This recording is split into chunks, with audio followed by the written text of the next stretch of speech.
হাটের কি হাল হয়েছে, খোলা মেলা, চারিদিকে বর্ষার সময় পানি থই থই করত। তোমার মনে আছে ওই যে কোনায় একটা হিজল গাছ ছিল, ওর নিচে এসে দাঁড়ালে মনটা একেবারে খুশি হয়ে যেত। এখন এই হাটের অবস্থা দেখে বুঝলে আমার দম বন্ধ হয়ে আসে।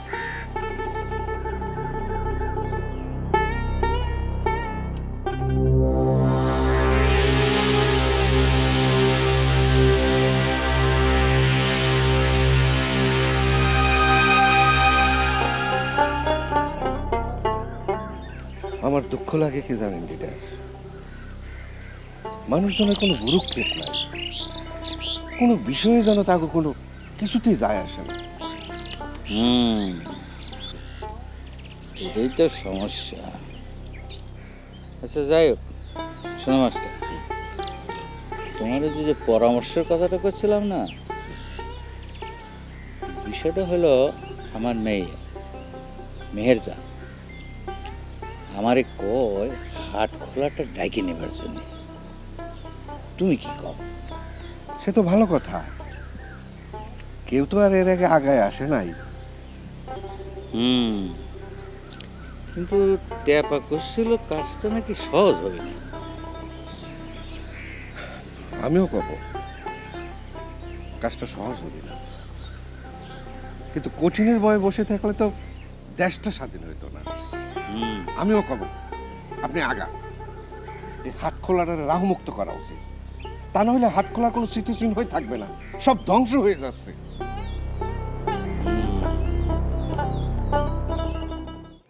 আচ্ছা মেয়ের, তোমার কি মনে হয়, তুমি তো দেখলে রঘুদারে কি হাসপাতালে নেওয়া দরকার আছে?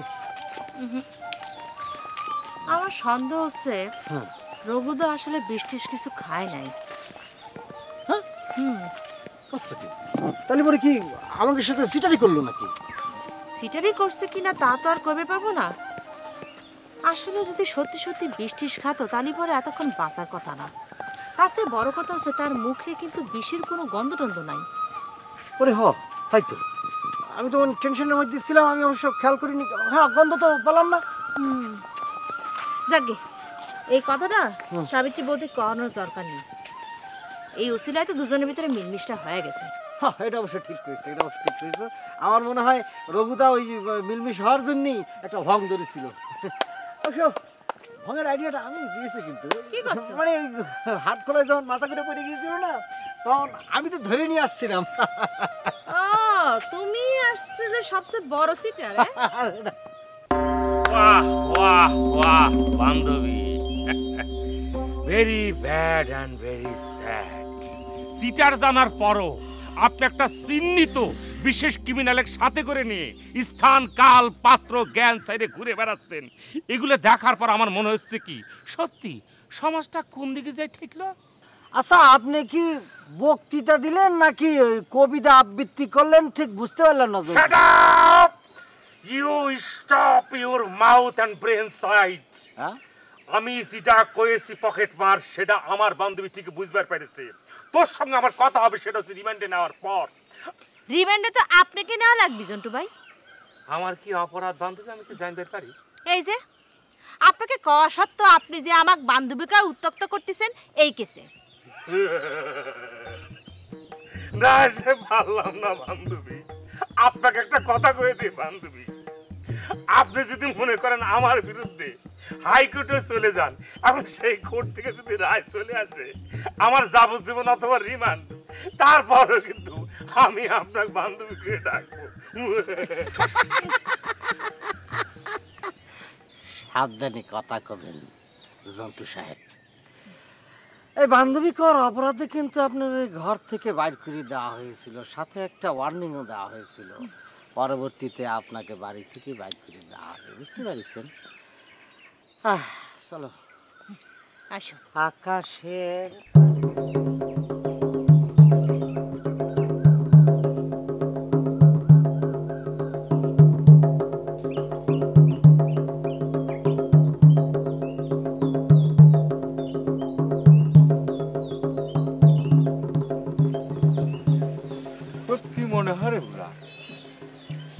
শিকদার এই হাট খোলা কি মনে করে?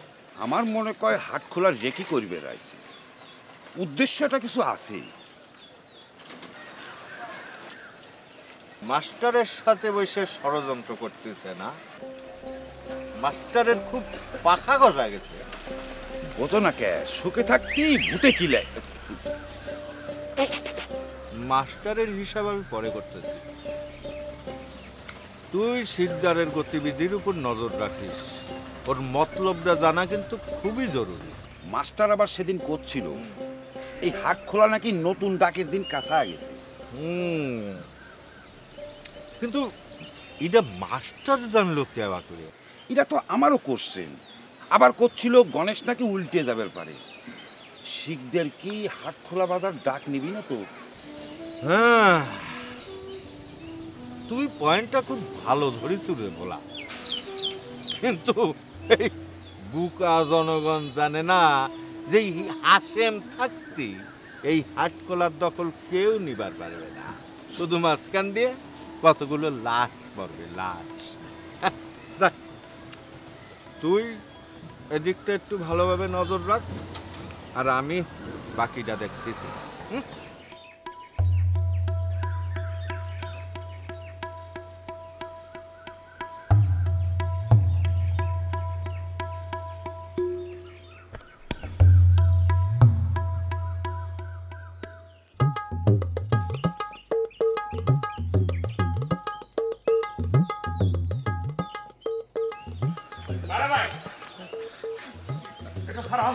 তোমার সঙ্গে আমার জরুরি কথা আছে। হারানো যাচ্ছে না স্যার, রঘুদা নাকি বিষ খাইছে, অবস্থা খুব খারাপ। অবস্থা কিছুই খারাপ না, রঘু কোনো বিষ খায়নি, এটা ডাক্তারের রিপোর্ট। অতএব যাওয়ার কোনো কারণও দেখছে না। কোন কি? আপনি কার কাছে শুনলেন? কলেন তো যে একটা বিশ্বস্ত সূত্রে খবর পাইছি। এখন আমার কথা তুমি শোনো ভাইরা, মানুষের কথা বাদ দিয়ে আমি মহা বিপদের মধ্যে আছি। সেটা কি আমার চোখ দেখে বুঝতে পারছে না? না, চোখ তো আগের মতোই আছে। কি ব্যাপার দারোগা স্যার, আপনি আবার আমাকে ভাড়া করে ডাকতেছেন? ঘটনা কি? ঘটনা কিন্তু একটু সেন্সিটিভ হয়ে গেছে ভাইরা। তোমাকে যে কয়েছিলাম একটা তাবিজের কথা, সেটা কতদূর কি করলে? আপনি তো ফাইনাল কিছু করেননি স্যার। ওরে ফাইনালি করছি, জরুরি ভিত্তিতে আমার তাবিজটা লাগবে, আমি খুব বিপদের মধ্যে আছি। বুঝছি, ওই বউয়ের সাথে ঝগড়া হয়েছে না? এত উতলা হওয়ার কিছু নাই। বিল পারি বিয়ে করেছেন, সহ্য তো একটু করা লাগবেই। ব্যাপারটার একটু পর্যায়ে নাই ভাইরা ভাই, ঘরের মধ্যেকার ঘটনা কিন্তু চারপাশ ছড়ায় যাচ্ছে। আমি লজ্জার কথা কি কব ভাইরা, তোমার শালি তো আমার ঘর থেকে বাইর করে দিয়েছে। বিল পারে মিয়াগের কাছে এটা একটা স্বাভাবিক বিষয়, তার উপর সে আবার হাসিমের বোন। ভোলার মুখে তোমার তাবিজের খুব সুনাম শুনেছিলাম। আমি করছিলাম কি, জরুরি ভিত্তিতে যদি আমাকে একটা তাবিজ দিতে পারতে, তাহলে পরে আমি ঘরের বউকে বশ করে তারপর এলাকার ক্রিমিনালের বিরুদ্ধে অ্যাকশন নিতাম। আপনি আমার কাছে তাবিজ চাচ্ছেন, সেজন্য আপনাকে ধন্যবাদ। তাবিজও আপনার গড়ায় দেবার পারি। তবে সত্য কথা কি ভাই, বিল পারের মিয়াগর ওই বশ করার কোনো তাবিজ এখন পর্যন্ত আবিষ্কার হয় নাই। নিজেক দিয়েই তো বুঝি। যতই বিল পারে মেয়ে হোক, আমার মতো দারোগা এক ধমক দিলি তাকে সারা জীবনের জন্য বসাই দিবার পারে, কিন্তু আমি সেটা করতে না, কারণ ঘরের বউ। যাই হোক, আমি যে তোমার কাছে তাবিজ চাইছি, এই কথাটা তো বিলাস না।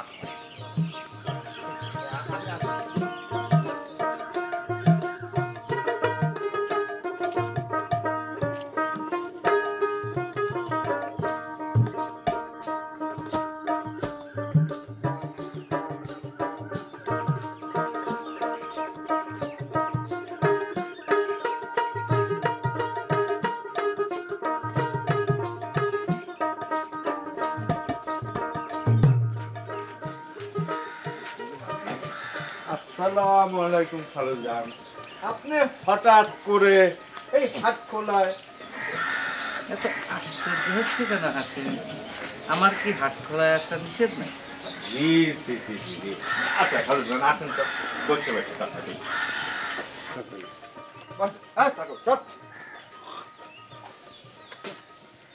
না, করছিলাম কি খালুজান, যে আপনি আমার হাট খোলায় আসবেন তাতে সমস্যা কি? কিন্তু একটু আগে ভাগে কয়ে আসলে পরে আমি ধরেন একটু আদর আপ্যায়নের সুযোগ পেতাম, সেই জন্যই করছিলাম। তোমার হাট খোলা মানে তুমি কি হাট খোলাটা কিনে নিছো নাকি হাসে? কথাটা কি খুব ভুল কিছু কয়ে ফেলেছি নাকি খালুজান? অবশ্যই ভুল করে ফেলেছ। কিরাম? হাট খোলাটা হচ্ছে বারোয়ারি সম্পদ, মানে জনগণের সম্পদ। এটা তুমি নিজের বলে দাবি করতে পারো?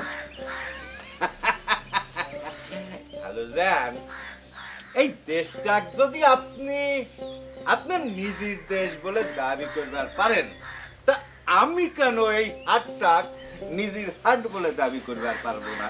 ঠিক না? আচ্ছা, মানুষ ভালোবাসা দেশটারে নিজে বলে দাবি করে। এই হাটের অবস্থা দেখে তো মনে হয় না এর প্রতি তোমার সামান্যতম ভালোবাসা আছে। খালুজান, ভালোবাসার কথা করছেন? এই হাটটারে ভালোবাসি তো আজকে হাসেম অপরাধী।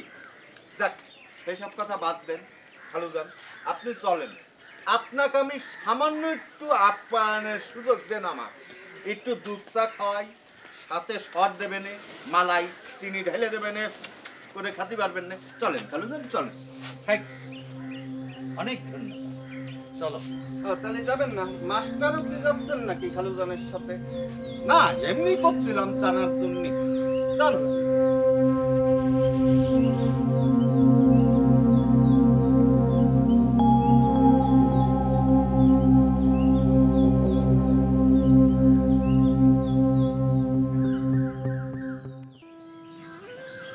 আরে মন খারাপ করিস নি।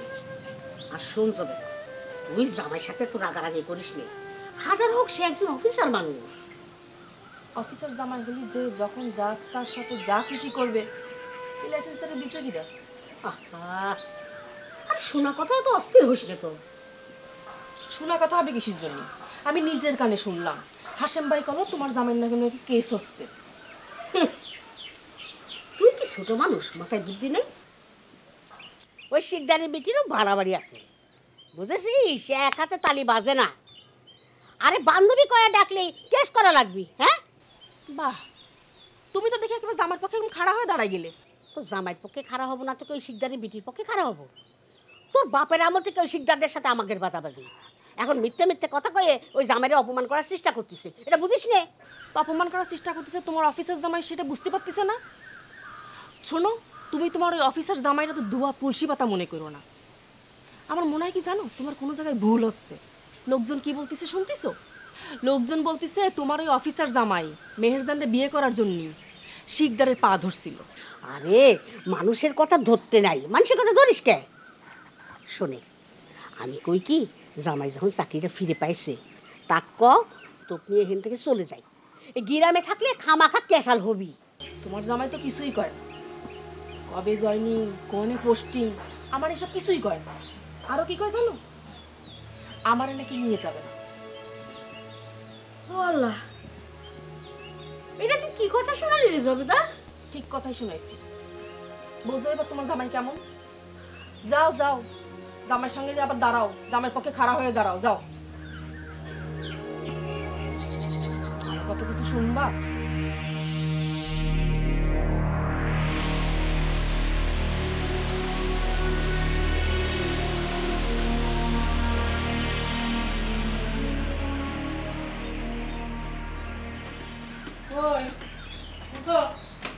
মুখে দিয়ে জল খাও। কেমন লাগতেছে সবজি এখন?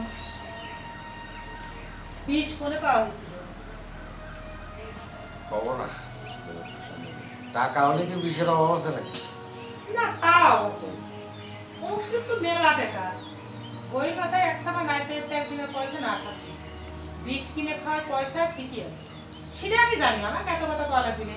ওঠো, তাড়াতাড়ি কিছু মুখে দাও, খায়া দায়া তাড়াতাড়ি সুস্থ হও। সুস্থ তো হবে চাইছিলাম না, আজকাল যে বিষের মধ্যে ভেজাল সেটা যদি জানতাম তাহলে 2 বোতল একসাথে খেতাম। থাক, আর কষ্ট করে বিষ খাওয়া লাগবে না। যে 70-এর জ্বালায় তুমি অতিষ্ঠ হয়ে বিষ খায় ইহলোক ত্যাগ করতে চাইছিলে, সেই 70-ই তোমার সামনে থাকবি না। তোমার বাড়ির থেকে চিরকালের মতো বিদায় হয়ে যাবি। আমি তো খালি তোমার সুস্থ হওয়ার দিক তাকাচ্ছি, সেই অপেক্ষায় করতেছি। এখন যদি আমি তোমাকে বিছনায় ফেলা থুয়ে চলে যাই, গ্রামের লোকজন তোমাকে ভালো কবি নে, খারাপ কবি। আচ্ছা আমি কি কোনোদিন কইছি যে তুমি আমার শত্রু? সব কথা মুখ ফুটে কওয়া লাগে না, আচার ব্যবহারে সব কিছু প্রমাণ হয়ে যায়। বাপরে বাপ, মানুষ রে তুমি দোষের দোষও করলে আবার উল্টে নিজে যা বিষ খাওয়া ফেলাইলে। দোষ করেছিলাম, তার জন্য তোমার কাছে ক্ষমাও চাইছিলাম, কিন্তু তুমি এমনই জেদ করলা সবার সামনে যে তুমি আমার বাড়িতে থাকবেই না, থাকবেই না। তাও তো বিষ খাওয়া ছাড়া আমার কোনো উপায় ছিল না। কে উপায় থাকবে না কিসের জন্যে? তুমি না কইছিলে আর একখান বিয়ে করবে, বিয়ে করে সুখে শান্তিতে বসবাস করবে। দেখো সাবিত্রী, এই বিয়ে করা নিয়ে মেলা কথা হয়েছে। আমি তো বিষ খাওয়া প্রমাণ করেছি নাকি যে বিয়ে করার কোনো ইচ্ছে আমার নেই। বিষ খেলে কি সব কিছু প্রমাণ হয়ে যায়? তাতে তো উল্টেটাও প্রমাণ হয়, তাই না? যে বিয়ে করতে পারতেছেও না সেই জন্য বিষ খায় মনের জ্বালা জুড়ে বেঁচেছেও। খাইতে আমি এসব নিয়ে আর কোনো কথা কইতে চাই না। হাই রে বেঈমান মানুষরে, তুমি একটা কথা ভাবতে গেলে আমার বুকের মধ্যে তার দম বন্ধ হয়ে আসে। যখন তুমি এই কাজটা করেছিলে তখন আমার কথা না হয় তোমার মনে নাই আইছিল, কিন্তু দুধের ছালটার মুখটা তোমার মনে আসার কথা ছিল, তাই না? এত নিষ্ঠুর তুমি কিরকম করে হলে মুশকিল? হ্যাঁ, আমার ভাবতে গেলে দম বন্ধ হয়ে আসে। আমি এইভাবে তোমার সংসার করতেছি কি এইসব ফলের আশায়? আমি আর কিছু করতে চাই না, তুমি সুস্থ হয়ে উঠে বাড়ি থেকে চলে যাবো। দয়া করে খাও, খাও না, সুস্থ হও না। আমি আর তোমার কোনো কথা শুনবো না। চলে যাচ্ছে, জ্বলে তো যাবি, জ্বলে যাওয়ার কি দোষ? ওঠো, উঠে খাও, খাই আজ ওষুধ খাও।